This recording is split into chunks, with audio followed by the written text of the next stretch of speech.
Hi everyone, welcome to this fireside chat on securing government services, where we're talking about identifying threats, mitigating risks, and building resiliency in government. My name is Mark Blanchard. I'm the Public Sector Director for GovNews, and I'm delighted today to be talking to Microsoft's Paul de Cruz, who's Head of Government for Security. Paul, great to have you with us. Thank you. It's great to be here, Mark. So, Paul's got a career spanning over 25 years with leading cybersecurity, networking, and cloud providers. And during his time, Paul has led both in business development, service provider, enterprise, public sector, and partner channel. Currently leading the cybersecurity specialist team for government within Microsoft, supporting the most critical departments providing services in the UK.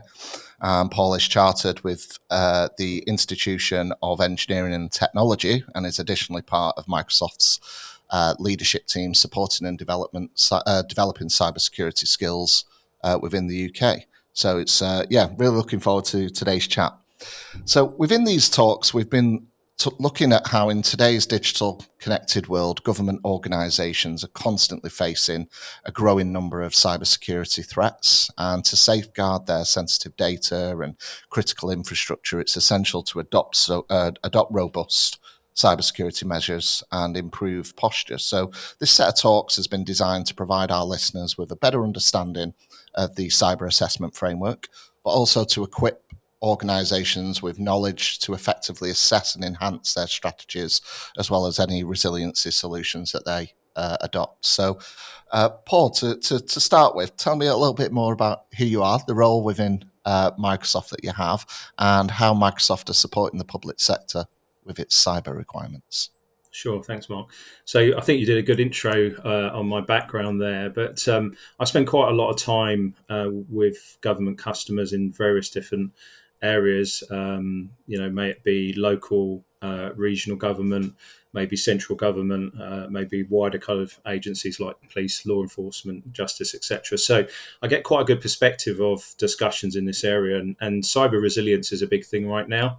Especially with kind of supply chain attacks and those kind of discussion points that we've been seeing most recently. So Microsoft is very embedded into working across the UK fabric, especially public sector. We've been working across 3 decades in that environment, in areas like critical IT services. A lot of the communications and collaboration that we have across public sector is carried across Microsoft infrastructure or tools and systems and applications. So we look at cybersecurity in a great depth, and more recently with AI and those new areas of evolution, we've seen kind of digital, cyber, cloud, AI, all of these topics come into discussion. We'll touch on those as we go through.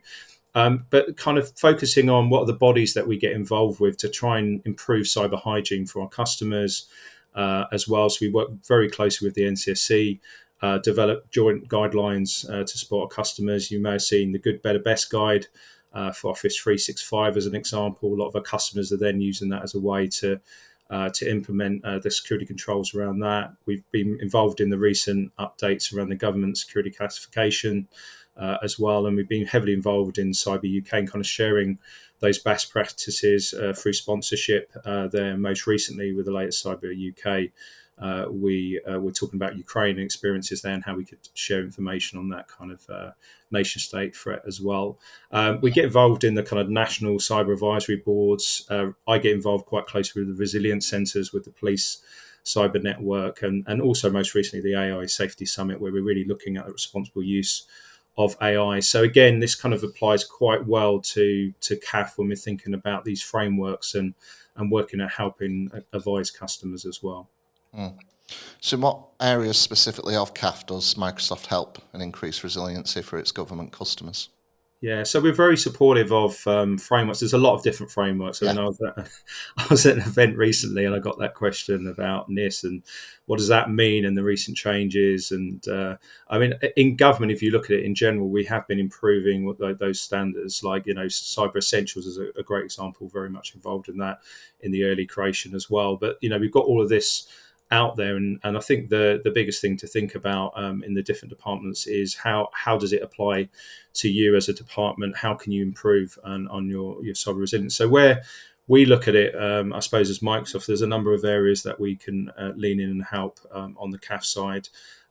We kind of look at broader security in kind of endpoint, email, identity, application, cloud, of course, data management and security, risk and response. And if you look at the kind of principles of CAF, that kind of fits quite nicely in areas like risk assessment. Yeah. Thinking about what is the risk across the estate for that customer. We've got a lot of data. We look at around 65 trillion signals every day around looking at that kind of data, looking at the cyber risk within that, but then taking that and also bringing that together with the customers' data sets, and then providing information about their particular risk profile, both external and internal. We can look at that kind of from a point of view also of the risk leading to the reduction of impact to those customers around potential attack, breach, and responding to those cyber incidents, again, with having the tool sets and capabilities to help their SOC teams or jointly with their partners that are working in that area. We look at things like, detection and response and, actually blocking those events through things like advanced XDR across the estate. If we're thinking about the individual, the endpoint, the infrastructure from end to end up to the application layer, we can actually protect in those areas as well around protecting against that cyber attack. So if you think it fits quite nicely into a number of those areas of CAF, and a lot of the technology is underpinning the environment of the customer in looking at that as well. So we know that there's more sophisticated cyber incidents in government organisations are taking place at unprecedented levels, with bad actors always looking for vulnerabilities, right? And as government services continue to expand online, the attack surface is widening, with the potential for catastrophic damage and a real and serious risk. So for leaders across government, understanding and managing those risks is rapidly becoming a high priority level. So what key cyber challenges do you foresee for government, both at central and local levels, over the coming years? Yeah, it's really interesting. So we've got an annual report that we produce called the Digital Defence Report, and it really looks at what's that global landscape around cyber threat, but also the evolving threat actors as well. So we're tracking around 300 plus threat actors globally. And, we look at those nation state attacks, what types of attacks, espionage, proactive attacks. Some of them are dormant and waiting for a particular moment in time to actually kind of release. So we're continuously looking at that and advising and guiding. And we also take that down to localized views as well. So only a few weeks ago, I was part of a panel on the Four Nations kind of review of what does it mean to the UK and locally in each of the nations. So we'll take that data and we'll look at it and help assess that and provide guidance to our customers around what threats are particularly targeting different areas. So, for instance, within CNI, CAF is a framework that's very well aligned to the CNI customers, and really it's extending now. The whole idea of the extension to the wider government is to try and bring up, a level of cyber hygiene in other areas as well.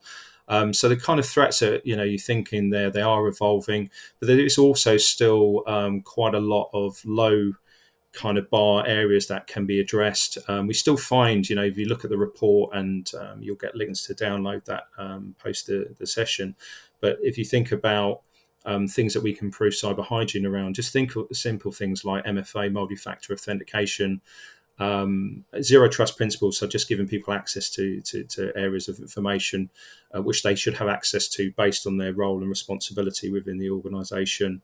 That rapid detection and response I talked about earlier on around things like XDR, just improving tool sets, so it isn't just reporting, it's actually doing some level of blocking, keeping up to date with levels of software and tooling, and of course protecting the data, both local and kind of external. So we still see as a level of kind of improving that cyber hygiene with our customers, as well as those kind of bigger threats. Everyone likes to talk about nation state and really get into the detail on there, or AI, or whatever the latest thing is. But we can't forget that we've got to build that kind of hygiene level up as well. So that's really important.